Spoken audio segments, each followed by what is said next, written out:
अस्सलाम वालेकुम दोस्तों। उम्मीद करता हूँ कि आप सब खैरियत से हैं। दोस्तों, मैंने लास्ट वीडियो में प्रॉमिस किया था कि मैं एक वीडियो बनाऊंगा अडोप्शंस पे, कि लोग अडोप्शन से क्यों भागते हैं और इस भागम भाग इस दौड़ में क्यों लगे हुए हैं कि जितने बच्चे होंगे उतना उतना अच्छा है, या वो इन्वायरमेंट के बारे में क्यों नहीं सोचते। वो ये क्यों नहीं सोचते कि बहुत बच्चे पैदा करने से कुछ नहीं होता। अगर आपने बच्चे पैदा किए हैं तो उनकी परवरिश भी उतनी ही ज़रूरी है। आपको ये देखना पड़ेगा कि उनकी ज़रूरियात क्या हैं, कि वो क्या आप उन्हें वो सब कुछ दे सकते हैं, वो अच्छा माहौल, वो अच्छी खुशियाँ, वो उनकी जो जो नीड्स हैं वो आप पूरी कर सकते हैं आपकी अपनी इनकम के मुताबिक। कि बेशक अल्लाह रब्बुल इज़्ज़त ने फरमाया है कि इस तरह से जो लोग शादी नहीं करते कि उनके उनके पास खाने पीने के लिए नहीं या कुछ ऐसा वैसा, तो वो उन्हें नहीं करना चाहिए। बेशक आप जैसे ही कुछ मसले हैं हमारी सोसाइटी में, हम साउथ एशियंस में स्पेशली पाकिस्तानी और इंडियन सोसाइटी में ये मसले हैं कि फ़र्स्ट ऑफ ऑल तो पेरेंट्स चाहते हैं कि एक शादी कर देते हैं अपने बच्चों की बहुत यंग एज में। उसके बाद वो चाहते हैं कि उसके बाद वो चाहते हैं कि उनके जैसे ही उनके बच्चों की शादी हुई, वो चाहते हैं कि उनके भी बच्चे हो जाएं जल्दी से जल्द। और अगर एक एक 1.5 या 2 साल में बच्चे ना हुए तो फिर बहुत सी टोन्स आती हैं ससुराल की तरफ से या माशरे की तरफ से, या बच्चा क्यों नहीं हुआ, बच्चा क्यों नहीं हुआ। अरे बच्चा है, कोई कोई फ्रूट तो नहीं कि दुकान पे गए और ले लिया। और फ्रूट भी पकने में कुछ वक्त लेता है।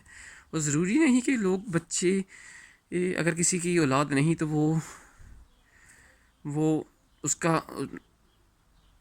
वो अगर किसी की औलाद नहीं तो ज़रूरी नहीं कि वो उसके घर कुछ हो नहीं रहा, या वो उसमें कुछ कमी है या कुछ खराबी है। लोग आ जाते हैं, पर्सनली हो जाते हैं कि इसमें तो कोई फॉल्ट है, या ये इसमें तो कुछ है, कोई मसला है इस बंदे के साथ, इस औरत के साथ, इस मर्द के साथ।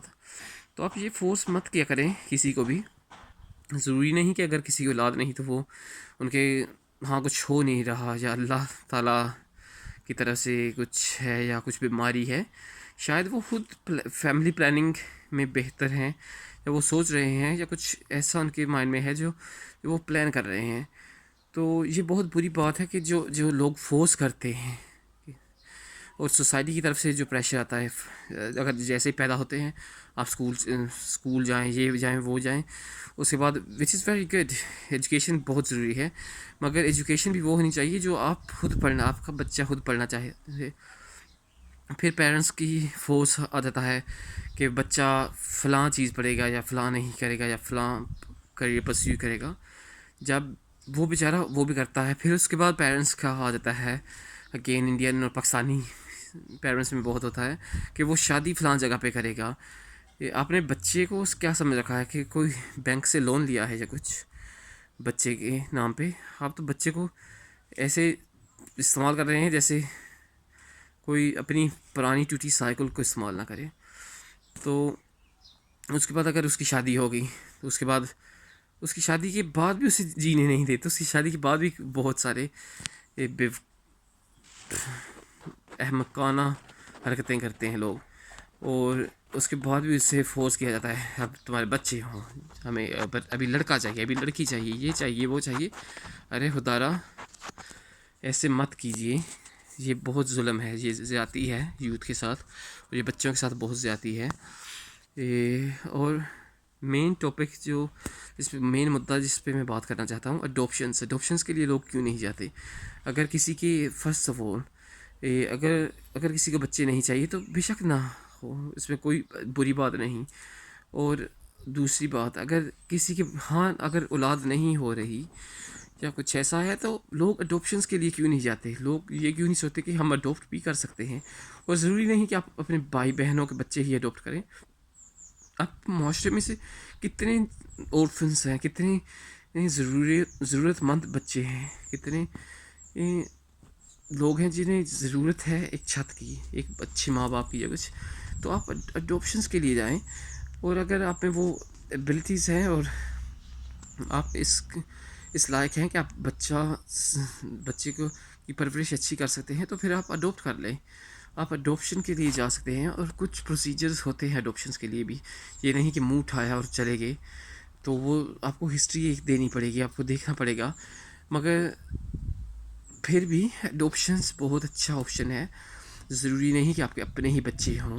अगर आप फिज़िकली या मेंटली या जैसे भी ठीक हैं या नहीं ठीक, या कुछ आपको में कमी है, आपकी आपके यहाँ औलाद नहीं हो रही या हो रही है, तो प्लीज़ बाहर एक तो बहुत बुरी और अहमकाना हरकत ये है कि बच्चे बहुत लोग पैदा करते हैं, और कुछ औरतें तो सिर्फ बच्चे इसलिए पैदा करती हैं क्योंकि उन्हें लगता है कि अगर वो बच्चे ज़्यादा से ज़्यादा बच्चे होंगे तो उनका पाँव जमा रहेगा अपने घरों में, या उनके उनके मियाँ या हामन या हस्बैंड उनके नीचे लग के रहेंगे। तो ये बहुत गलत बात है। फ़र्स्ट ऑफ ऑल ये मुझे ये कभी भी समझ में नहीं आया, क्योंकि अगर आपके हस्बैंड को आपसे प्यार है तो वो एक बच्चे के बिना भी होगा, एक बच्चे के साथ भी होगा, और 10 बच्चों के साथ भी वही होगा। तो इसमें ये नहीं कि जितने ज़्यादा बच्चे, ये कोई लॉटरी नहीं कि जितने ज़्यादा बच्चे तो उतने ज़्यादा प्यार नहीं। तो ये बहुत अनपढ़ों वाली बात है। तो प्लीज़ बच्चों के इसीलिए सिर्फ बस मत पैदा करें कि बस पैदा कर दिए, ये इन्होंने खाना खाना है तो बड़े हो जाना है, तो बस नहीं। आपको आप बेवकूफ़ों की तरह ज़िंदगी क्यों नहीं ले सकते? और स्पेशली प्रेशराइज मत करें अपने बच्चों को।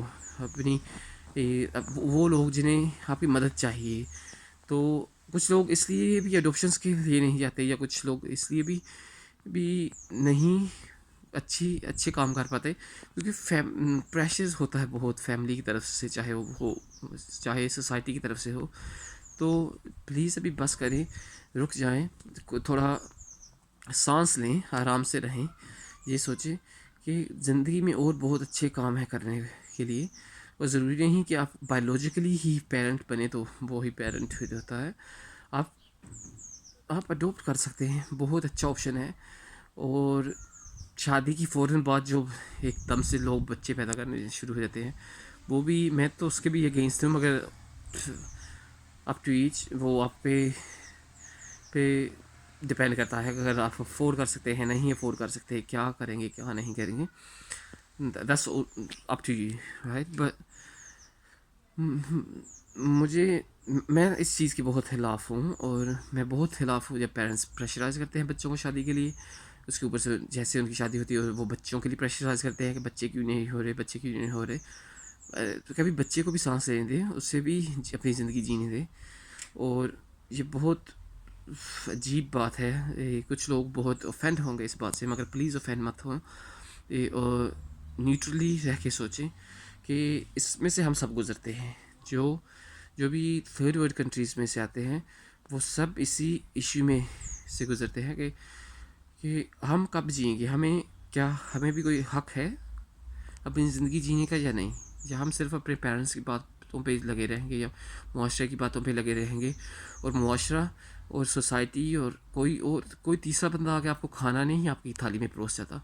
आप जानते हैं कि आप जो खुद करेंगे, अगर आपके पास पहनने के लिए और खाने के लिए अच्छा कपड़ा है, तो आपके पास सब आएंगे, सब आपसे बात करेंगे। अगर आपके पास नहीं है, तो कोई भी आपके करीब भी नहीं आना चाहेगा।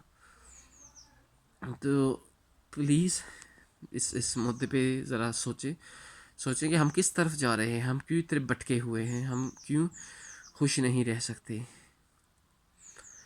ये अगली वीडियो में शायद इंशाल्लाह कोशिश करूँगा कि मैं ये जो फेयरनेस के है, ये जो फेयरनेस का एक शौक़ है चढ़ा हुआ पाकिस्तानी कम्युनिटी को और पाकिस्तानी लोगों को काफ़ी, कि वो जो और इंडियन में भी वो जो टीकों से रंग गोरा करते हैं या फेयरनेस के पीछे भाग रहे हैं, जो अपनी स्किन कम्प्लेक्शन से खुश नहीं, जो जिन्हें इशू है अपने अपने आप से, अपनी अपनी कुछ लोग बहुत इनसिक्योर होते हैं, जैसे एक्टर्स बहुत सारे सर्जरीज़ के लिए जाते हैं। क्यों जाते हैं, उनका क्या मसला है।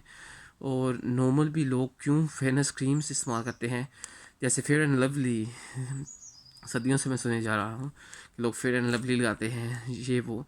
तो मैंने भी कुछ इस्तेमाल की हैं क्रीमें, मगर उसके लिए नहीं कि रंग गोरा हो या कुछ, ओबियसली एक्ने के लिए या कुछ आप थोड़ा इस्तेमाल करना चाहिए आपको कुछ ये टू लुक आफ्टर योरसेल्फ।